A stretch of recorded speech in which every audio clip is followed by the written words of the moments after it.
바다의 보약으로 불리는 전복은 해산물 중에서도 높은 몸값을 자랑하는 양식 품목인데요. 점점 공급이 늘어나 가격 하락세를 보여 위축됐던 전복 양식 현장에 최근 걱정을 덜어주는 반가운 소식이 들려오고 있습니다. 그 이유는 1년 내내 전복을 만날 수 있는 전복 가공 기술이 빠르게 보급되고 이를 토대로 다양한 전복 가공 제품들이 속속 출시되면서 내수와 수출이 활기를 띠고 있기 때문인데요. 새로운 시장을 열어 위기를 기회로 만들고 있는 전복 양성과 가공, 그 현장을 지금 공개합니다.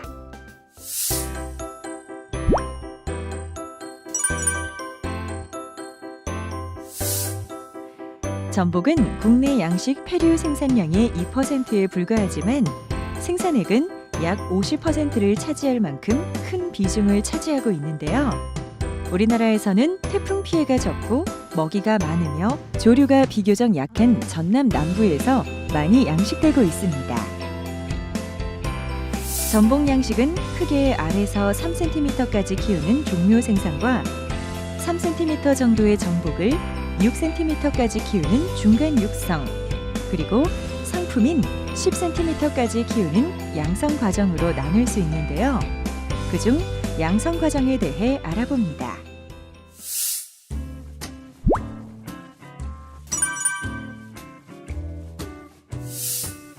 전복 양식은 크게 해상 가두리와 육상 수조 양식 시스템으로 진행되고 있는데요. 현재 우리나라에서는 해상 가두리 양식이 전체 양식 면적의 90% 이상을 차지하고 있습니다. 그 이유는 해상 가두리 양식은 육상 수조에 비해 시설비와 운용비가 적게 들고 양식 기술의 안정화로 고밀도 양식이 가능해 채산성이 높다는 장점 때문인데요.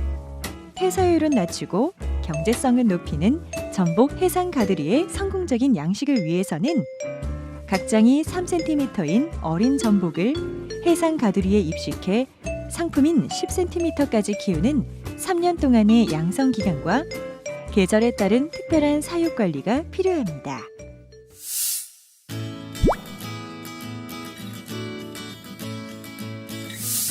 먼저 4월에서 6월까지 봄철에는 수온이 상승하면서 전복의 먹이 섭취 활동이 왕성해져 성장이 빨라지는데요. 5월에는 양성 2, 3년차 양식 전복의 경우 성수개, 그리고 6월에는 산란기 및 고수온에 대비해야 합니다. 양성 기간에 따른 관리는 양성 1년차의 경우 생다시마를 15일 기준으로 전복 체중당 10에서 20%를 공급하며 셀터 상부에 침적된 잔류 먹이와 뻘의 부패 상태를 확인하고 셀터를 세척해야 수질 악화와 질병 감염을 막을 수 있습니다. 또 양성 2, 3년차의 경우에는 성숙이 진행되기 때문에 먹이를 충분히 줘야 하는데요. 2, 3년차 모두 전복 체중당 생다시마 10에서 20%를 15일마다 한 번씩 공급해줍니다. 또한 이때 양성 2년차는 조기 성숙한 수컷의 방정이 시작되기 때문에 수면 위로 거품이 생기면 가두리 세척과 함께 먹이 공급량을 50%로 줄이고 양성 3년차는 5월 하순의 경우 생식소 성숙으로 먹이 섭취량이 줄어들기 때문에 먹이를 50% 정도 줄여 공급하는 것이 좋습니다. 그리고 6월 하순에는 양성 2, 3년차 전복이 산란을 시작하는데요. 이때 산란이 확인되면 가두리와 셀터를 세척해줘야 수질 악화와 용존 산소량 결핍을 막을 수 있습니다.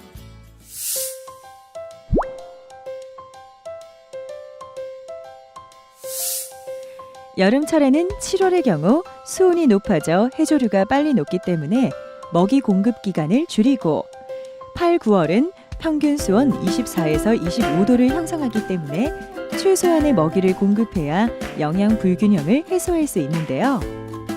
양성 1년차 전복의 먹이는 10일 기준으로 전복 체중당 10에서 15%를 공급하고 남은 먹이 부패로 인한 용존 산소량 결핍과 건미역과 다시마, 갈파리 등을 공급해 최소한의 기아 현상을 예방해줘야 합니다. 양성 2, 3년 차의 경우에도 체중의 10에서 15%를 10일 간격으로 넣어주는데요.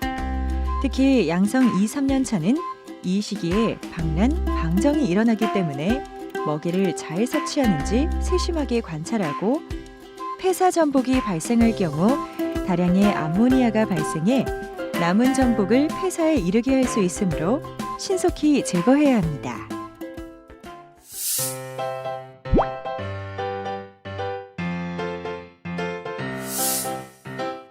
(10월에서 12월까지) 가을철에는 전복 생먹이 공급 부족으로 영양 불균형이 초래돼 대량 폐사의 위험이 있는데요.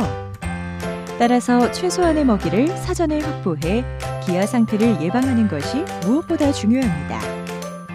가을철 대체 먹이로는 염장미역 또는 염장 다시마를 쓰는데요. 양성 1년 차의 경우 먹이 공급량은 10일 간격으로 체중의 2.5에서 5%를 공급합니다. 또 양성 2, 3년 차 역시 체중의 2.5에서 5%를 먹이로 공급하며 특히 가을철의 전복은 영양 부족에 의해 건강 상태가 좋지 않기 때문에 작업에 의한 스트레스를 최소화하고 생미역이 생산되면 최대한 빨리 공급하는 것이 좋습니다.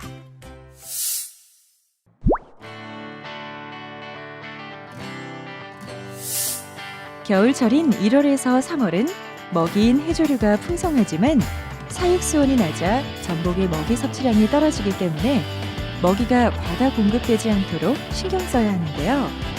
양성 1, 2, 3년 차 전복 모두 생미역을 15일 간격으로 체중의 10에서 15%를 공급해 줍니다. 또한 아직 전복의 영양 부족 상태가 완전 회복되지 않았기 때문에 작업 스트레스를 최소한으로 하고 먹이가 남아 부패하지 않도록 각별히 신경 써야 합니다. 전복 가두리 장식에서는 폐사의 원인이 여러 가지가 있습니다. 가장 중요한 원인은 최근에 먹이를 줄 때 기계화에 의해서 먹이를 어민들이 빨리 키우려는 목적으로서 먹이를 과다 공급하는 경향이 매우 높습니다. 그러다 보니까 먹이를 많이 먹게 되면 오히려 성장도 그렇게 빠르지 않은데 폐사율이 굉장히 높아집니다. 따라서 앞에서 말씀드린 폐사의 원인 중에 먹이의 과다 공급, 이 부분을 단순히 먹이를 적게 공급하라고 말해서는 안 되는 것이고 저희들이 직접 시험 현장을 3년간 운영을 했습니다. 그래서 먹이를 지금까지 주는 양의 절반만 주더라도 성장 및 폐사율이 훨씬 줄어드는 것을 알 수 있었습니다. 그런 결과를 가지고 어민들한테 기술 보급을 함으로써 이 폐사 원인에 대한 방안을 마련했습니다.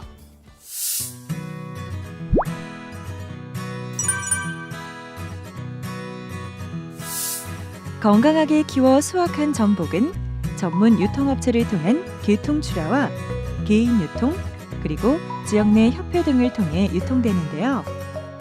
전복의 경우에는 한국전복산업연합회, 완도전복주식회사 등 다양한 협회들이 조직돼 있어 생산에서부터 양식, 유통, 가공, 판매까지 체계적으로 관리되고 있습니다.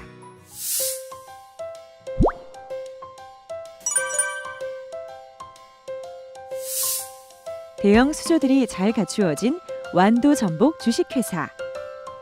이곳에서는 생전복을 보관했다가 세척과 선별 작업 후 안전하게 포장한 다음 전국 각지로 출하합니다. 가공 공장에서는 살아있는 전복을 급냉시켜 포장하거나 오랜 시간 보관이 가능한 통조림으로 만들고 간장에 졸이거나 고추장에 버무려 반찬용 전복을 만들어 판매하기도 하는데요. 특히 최근 개발한 전복 슬라이스 가공품과 술안주용 훈제 전복은 소비자들에게 큰 호응을 얻어 전복 가공의 전망을 더욱 밝게 만들고 있습니다. 최근 전복 가격이 떨어지면서 가공할 수 있는 물량이 많아져 전복 가공 분야에 있어서는 더 큰 소득을 기대할 수 있는 계기가 됐습니다. 또한 수출에 있어서도 일본 시장 및 중국 시장의 물량이 증가하면서 음식 식재료로 활용할 수 있는 계기가 됐습니다. 따라서 전복 수출 물량은 지속적으로 증가할 것으로 생각됩니다. 정부에서는 전복 주산지의 전복 수집과 축양 기능 등을 수행하는 지파시설과 소비자 분산 물류센터 건립 등을 지원하고 전복 가공 선진국의 기술자를 초청해 맞춤형 가공 기술을 전수하는 등 다양한 지원을 펼치고 있는데요. 새로운 시장 개척을 통해 제2의 호황을 준비하고 있는 전복 양성과 가공. 이제 이 분야에서 새로운 성공을 준비해 보는 건 어떨까요?